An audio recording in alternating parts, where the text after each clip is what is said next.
인터넷에 이렇게 어떤 글을 제가 읽게 됐는데 그런 내용이었습니다. 어느 대기업에서 이제 면접 시험을 치릅니다. 사람들이 쭉 다 나와 있는데 원래 이제 그 면접 보는 사람들에게 시험이 언제부터다 이렇게 다 예고를 하고 이제 시작을 하는데 시험을 시작을 하지는 않는 겁니다. 그래서 시간이 계속 흘러서 1시간, 2시간 이렇게 흘러갑니다. 그러자 이 시간을 왜 이렇게 늦추지? 왜 면접을 안 하지? 이렇게 생각하면서 사람들이 웅성거리고 또 불평하고 뭐 이렇게 막 화를 내고 또 어떤 사람은 그냥 포기하고 잠을 잔다든지 자세를 흩어뜨리고 이러고 있는 거죠. 대부분의 사람들이 그렇게 하고 있는데 소수의 사람들은 그냥 이렇게 처음에 왔던 그 자세 그대로 이렇게 가만히 앉아 있는 거죠. 그런데 나중에 이제 합격자 발표를 하는데 물론 면접도 봤지만은 나중에 발표를 하는데 보니까 그 2시간 동안에 이렇게 정자세로 기다렸던 그런 사람들이 합격을 한 것이죠. 알고 보니까 그 2시간이 사실은 면접의 부분이었던 것입니다. 그때의 태도를 관찰을 한 것입니다. 사람들이 어떻게 이렇게 준비하고 기다리고 있는가 하는 것을 본 것이죠. 하나님께서도 우리의 모습을 다 이렇게 보고 계신 것입니다. 하나님께서는 우리의 머리털까지도 다 세신 분이시라고 성경에 기록되어 있습니다. 지금도 하나님 우리를 보고 계실 것입니다. 특별히 우리가 예수님이 오시는 때, 이 재림을 맞이하는 이러한 순간에 어떠한 자세로 기다리고 있는지를 하나님께서 보고 계실 것입니다. 그래서 우리는 주님이 오시는 이 대림절 기간에 특별히 주님을 기다리는 자세를 다시 한번 또 새롭게 해야 하겠습니다. 지금 몇 주간에 걸쳐서 계속 듣는 말씀이 이 대림절 기간에 주님 오심을 우리가 어떤 자세로 준비할 것인가 하는 그런 말씀인데 오늘도 본문을 통해서 우리는 어떤 자세로 주님을 기다려야 하는가를 함께 은혜를 나누고자 합니다. 오늘 본문을 아까 쭉 읽으면서 여러분들이 어떤 단어가 계속 반복됐다는 것을 느꼈을 것입니다. 가장 반복되는 것은 한마디로 말하면 참으라 하는 것이 참으라. 7절부터 다시 한번 살펴보시면 7절 시작부에 길이 참으라. 또 길이 참아. 그리고 8절에서도 길이 참고. 그리고 9절에서 이어서 10절에 보면은 오래 참음. 11절에서도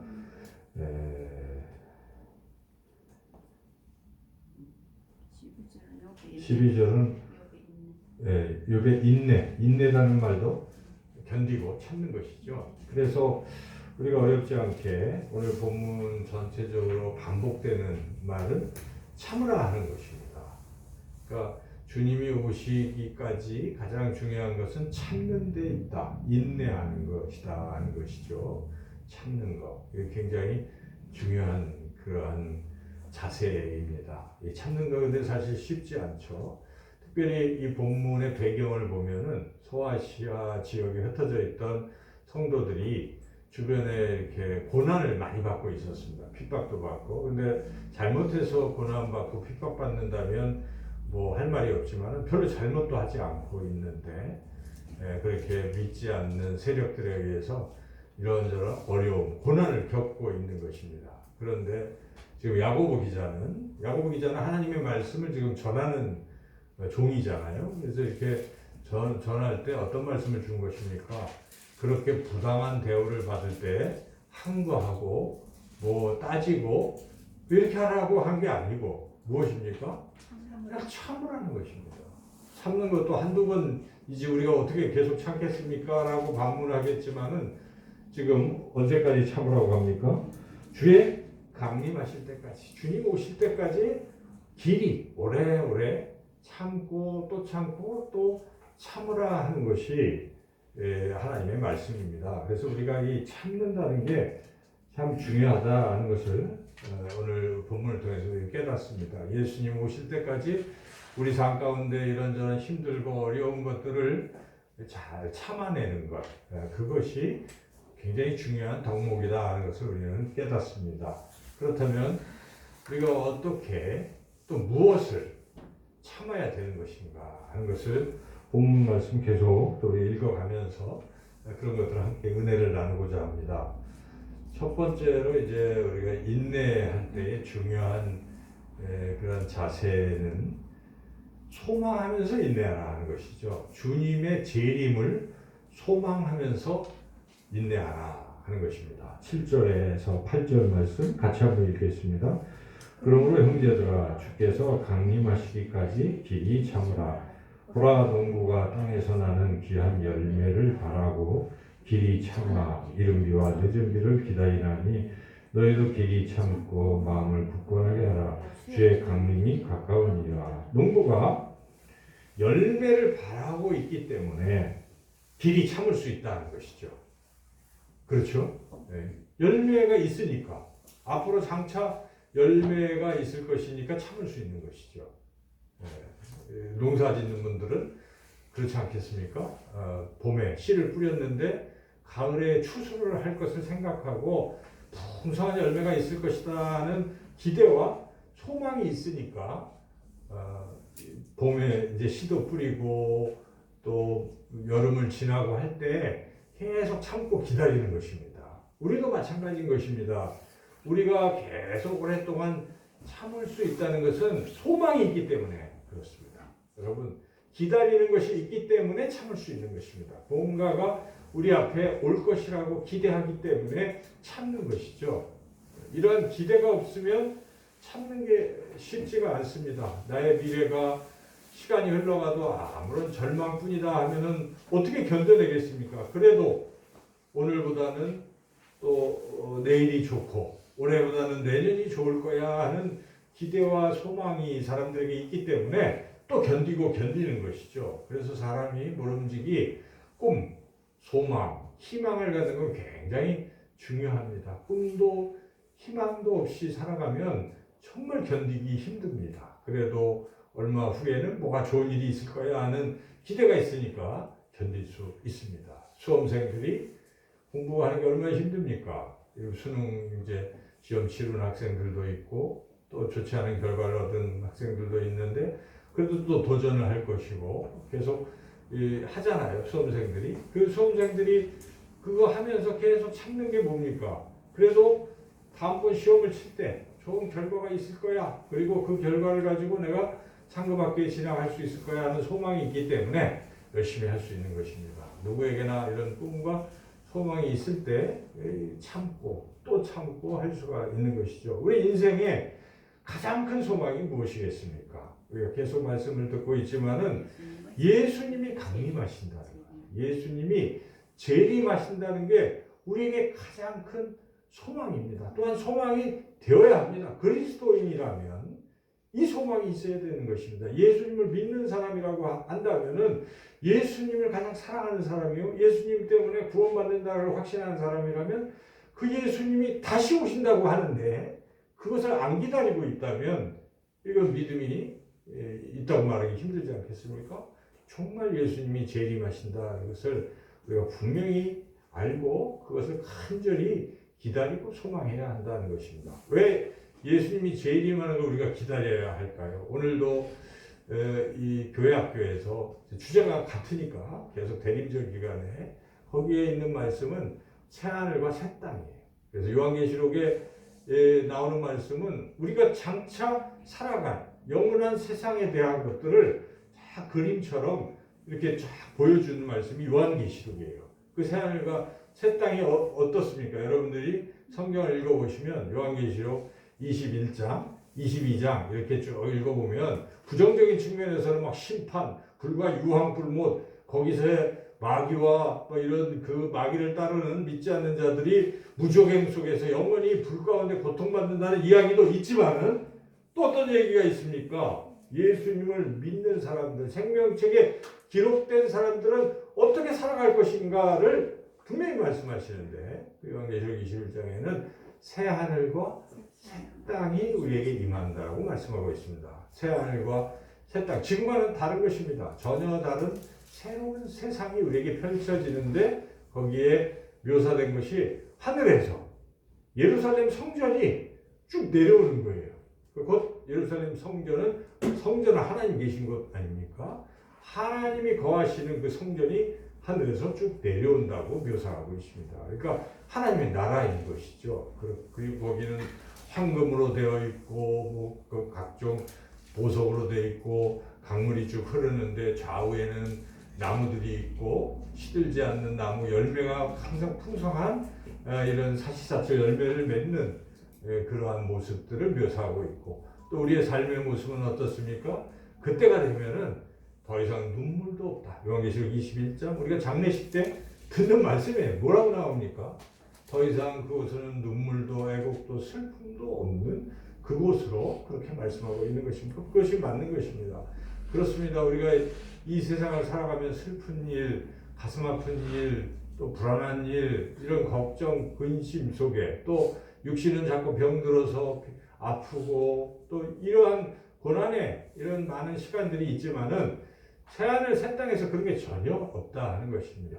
그저 즐거움과 기쁨만이 가득 차 있습니다. 그래서 사도 바울은 로마서 말씀에서 천국이 어떤 것인가? 천국은 희락과 화평, 성령 안에서 희락과 화평, 희락이 무엇입니까? 기쁨이 있다는 것입니다. 그리고 사람들이 싸우지 않고 서로 평화스러운 그런 나라라 하는 것입니다. 사자 불에 손을 넣어도 뱀에다 손을 집어넣어도 다치지 않는 또 사자들과 어린 양들이 함께 뛰노는 평화스러운 곳이 하나님의 나라라고 성경은 우리에게 가르쳐 주고 있습니다. 그와 같이 우리가 가야 궁극적으로 갈 하나님의 나라는 그렇게 좋은 것이다. 그런데 그 새하늘 새 땅이 언제 우리에게 주어지는 것입니까? 예수님이 재림하실 때 주어지는 것입니다. 예수님이 재림하실 때 우리는 호련히 변화되어서 우리의 썩어갔던 다 죽었던 육체들이 호련히 부활하고 그리고 성부 성자 성령 삼위일체 하나님과 함께 영원토록 하나님은 우리의 하나님이시고 우리는 그의 백성이 되어서 그의 아들들이 되어서 영원토록 살아가는 곳 그것이 천국이요 하나님의 나라인 것입니다. 그러므로 우리는 그것이 빨리 이루어지기를 소망하는 것입니다. 우리 삶 가운데서도 돈 열심히 벌어서 분양을 받아가지고 이제 어떤 아파트에 입주해야지 하는 꿈들이 있을 수 있잖아요. 그래서 기다려서 드디어 입주하는 날 얼마나 좋겠어요. 그와 같은 그러한 작은 소망도 우리가 즐거워할진데 하나님의 나라에 우리가 들어간다 하는 이러한 소망을 갖는다면 정말 큰 것이죠. 그런데 그것이 주님이 다시 재림하실 때 이루어진다고 한다면 우리 마음속에는 항상 주님, 주 예수여 마라나타 어서 오시옵소서 하는 그런 간절한 소망이 있어야 할 것입니다. 저와 여러분 이런 소망을 가지시기를 주님의 이름으로 축원합니다. 이런 소망이 있다면 세상 살면서 좀 힘들고 어려워도 소망이 있기 때문에 잘 참고 또 참고 인내할 수 있다 하는 것이죠. 두 번째로 우리는 소망을 가지고 인내해야 하는데 두 번째 자세는 뜻밖의 말씀인데 서로를 원망하지 말라 이런 말씀이에요. 이어지는 9절 말씀 같이 한번 읽어보겠습니다. 형제들아 서로 원망하지 말라. 그리하여야 심판을 면하리라.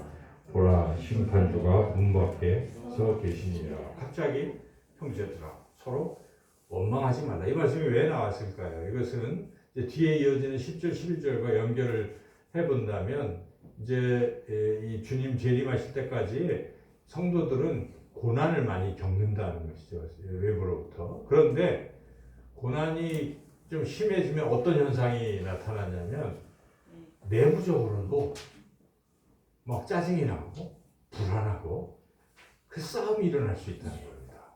그러니까 여기에 내부는 신앙 공동체를 말하는 것인데 일단은 교회 공동체를 말할 수 있겠어요. 당시 이 초대교회 내에서도 이 주님의 오심을 기다리면서도 외부적인 고난이 너무 심하고 하다 보니까 나중에 짜증이 나고 하니까 사람들끼리 서로 불편한 거예요. 뭐 한마디 해도 예민해지고, 그래서 티격태격 싸우고 원망하고 미워하고 하는 일들이 있었던 것이죠. 그래서 야고보 기자가 그 말씀을 여기서 불쑥하는 것입니다. 연관이 된 것입니다. 그래서 우리가 힘들고 어려울 때 주의할 일이 서로 싸우지 말라 하는 것입니다. 여기에 신앙 공동체는 일단 교회 공동체, 또 가족 공동체, 또 어떤 그런 걸 말하는 것이죠. 그 내부적으로 서로를 인내하라 이런 말씀입니다. 그래서 우리가 사람을 참아줘야 돼요. 그렇죠? 참기 어렵습니다. 부당한 얘기를 자꾸 하면 어떻습니까? 억울하기도 하고 나를 모욕하고 누명씌우고 이러면은 견딜 수가 없어요. 그래서 꼭 또 대답을 해야 되고 이러면서 이게 싸움이 계속 깊어지는데 그러지 말라는 것입니다. 그럴 때도 좀 기다리고 참아보자 하는 것입니다. 참고 또 참아보고 기다려보면 해결이 될 수가 있다는 것입니다. 그래서 우리가 이 예수님의 재림을 기다리는 이런 시간, 또 특별히 우리 대림절 기간에 주변에 사람들, 특히 교회 성도님들 간에 또 가족 서로 식구들끼리 서로 참아주고 또 하는 그러한 기간이 되시기를 주님의 이름으로 축원합니다. 최근에 어느 큰 대형 교회에서 좀 분란이 일어났어요. 그래서 목사와 장로들 간에 분쟁이 일어나서 법원에 가서 막 심판을 해가지고 어제 뭐 판결이 나왔다. 그리고 이제 판결이 나왔는데 그거에 대해서 승복 못하겠다. 이래가지고 다시 분란이 이제 시작될 것 같은 그런 얘기를 들었어요. 근데 그게 이제 단지 목사와 장로들과의 싸움으로 그치는 게 아닙니다. 항상 교회의 성도들은 어느 한편을 따라가거든요. 그래서 고린도 교회도 어떤 일이 있습니까? 나는 바울을 따라간다. 바울파. 난 베드로를 따라간다. 베드로파. 아니야, 나는 예수 그리스도를 따라가는 그리스도파. 뭐 이러면서 파벌이 생긴단 말이죠. 그래서 사도 바울이 준엄하게 꾸짖죠.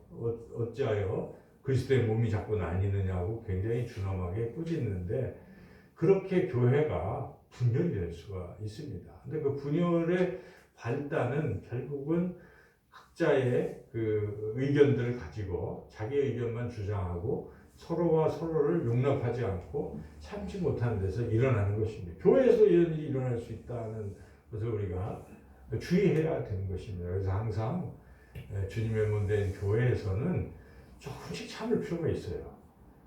내 생각이 다 옳은 게 아니잖아요.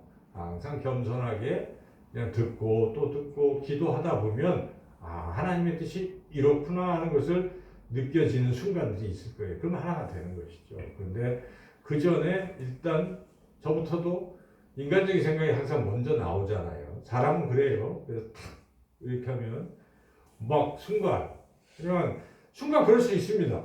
누구나. 그러나 분도 내고 순간 할 수 있지만은 그걸 품으면 안 됩니다. 여러분. 그래서 사도 바울이 에베소서에서 분을 낼 수 있다. 그러나 분을 오래 품고 해가 지나기 전에 풀어버리라 하는 것이죠. 그래야 되는 거예요. 그래서 교회 내에서는 그렇게 풀고 서로 용납하고 또 다시 화합하고 그리스도 안에서 화합해야 그게 주님을 기쁘시게 하는 교회, 주님이 기뻐하시는 몸된 교회가 될 줄로 믿습니다. 그래서 이러한 것에 있어서 서로가 서로를 참아주자. 우리 죄송하지만 옆에 분들 이렇게 바라보세요. 참아주세요. 갑자기 싸우는 분이 참아주세요. 눈싸움하지 마시고 참아주세요. 이제 세 번째로 우리가 주님의 재림을 기다리면서 어떤 또 자세를 가져야 되는가? 마지막 10절, 11절 말씀 같이 한번 읽어보겠습니다. 형제들아 주의 이름으로 말한 선지자들을 고난과 오래 참음의 본으로 삼으라. 보라 인내하는 자를 우리가 복되다 하나니 너희가 욥의 인내를 들었고 주께서 주신 결말을 보았거니와 주는 가장 자비하시고 긍휼히 여기시는 이시니라. 아멘. 자, 이 고난 선지자들도 고난을 받았다는 것입니다.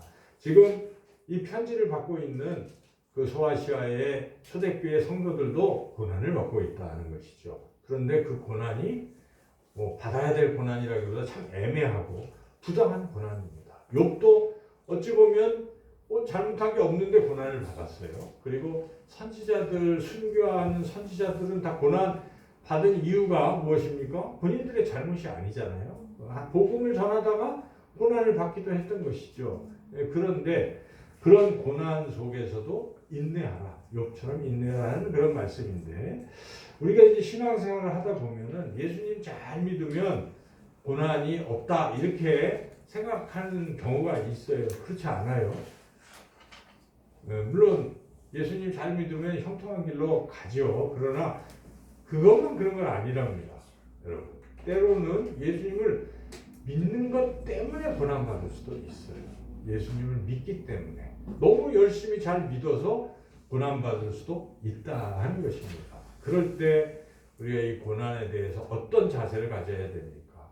왜 나에게만 이런 고난이 있는 거야 하고 거기에 대해서 불평과 불만 속에서 하나님을 떠나는, 이건 어리석은 것입니다. 그럴 때 우리가 깊이 생각해 봐야 돼요. 나만 당한 고난이 아니라 예수님을 잘 믿는 사람들은 도리어 고난을 받았구나. 주님께서도 고난을 받으셨구나. 십자가에서. 그렇지 않습니까, 여러분? 예수님이 죄가 있어서 받으신 게 아니잖아요. 그런데 시기와 질투로 바리새인들이 계속 정죄해서 받은 것도 있어요. 물론 예수님은 고난받기 위해서 오신 것이고 십자가에 죽으시기 위해서 우리의 죄를 짊어지기 위해서 오신 것이지만은 그 과정을 보면은 그렇게 죄도 없으신데 애매히 계속 고난을 받으셨다는 것을 우리가 볼 수가 있어요. 그래서 우리는 그리스도인들도 고난을 받을 수 있다 하는 것을 잘 생각해 봐야 돼요. 내게 이런 고난 아무것도 없다라고 그렇게 난 신앙생활을 하고 싶다, 물론 그러고 싶지만은 그렇지 않을 때 우리가 어떤 자세를 가져야 되는가? 시편 기자가 고백한 것처럼 고난이 내게 유익이라 하는 그 말씀을 우리가 기억할 필요가 있습니다. 시편 119편 71절에 고난당한 것이 내게 유익이라 이로 말미암아 내가 주의 율례들을 배우게 되었나이다. 그러니까 이 시편 기자는 고난을 당하면서 왜 내게 이런 고난이 있을까? 고난에도 고통에도 하나님의 뜻이 있다 하는 생각을 가지며 깊이 묵상하는 가운데 하나님이 고난을 통해서 나를 연단하고 계시구나. 나의 이러한 것들을 다 단단하게 해주시는구나 하는 것을 깨닫게 된 것입니다. 그 고난을 견뎌냈기 때문에 앞으로 더 큰 고난도 능히 견딜 수 있는 힘을 갖게 된 것입니다. 여러분, 고난을 한번 이렇게 겪고 이긴 사람들은 다른 고난이 와도 잘 견딜 수가 있어요. 근데 고난을 당해보지 않은 사람들은 너무 나약하게 쓰러질 수가 있습니다. 작은 고난이 와도 그냥 쓰러질 수가 있어요. 그래서 우리가 때로는 이런 고난을 잘 겪어야 되는 것이죠. 그래서 우리가 사람들이 어릴 때 사서 고생을 하는 게 더 유익하다 하는 말도 하잖아요. 어릴 때 그냥 편안하게만 크면 나중에 작은 고난에도 그냥 털컥 무너질 수가 있어요. 어릴 때부터 작은 고난들을 잘 견디고 이겨낸 사람들은 나중에 큰 고난이 와도 잘 견딜 수 있는 힘을 갖게 된 것입니다. 그래서 여러분, 신앙을 우리가 생각할 때 신앙은 우리가 고난 없이 가는 길을 안내해주는 그런 안내서가 아니라고 생각해야 돼요. 오히려 신앙은 고난이 있을 때 고난을 이겨낼 수 있는 힘을 갖추는 그런 것이라는 걸 잘 생각할 필요가 있어요. 그래서 내 인생에서 고난이 있을 때 말씀을 묵상하고 그때 얼마나 기도를 하겠어요. 이 고난, 주님 내게서 이 고난을 어떻게, 이렇게 기도하는 과정에 신앙이 성장하는 겁니다.